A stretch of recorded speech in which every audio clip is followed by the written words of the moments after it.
प्यारे बच्चों, अस्सलाम वालेकुम। आपने डींगे मारने वाले बहुत से लोग देखे होंगे।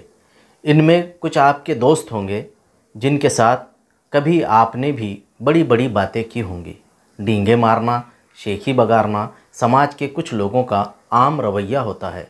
हमारी ज़बान के अदब में भी ऐसे कई किरदार हैं जो जिस्मानी तौर पर कमज़ोर लेकिन बढ़ चढ़कर बातें करने में बहुत ताकतवर होते हैं।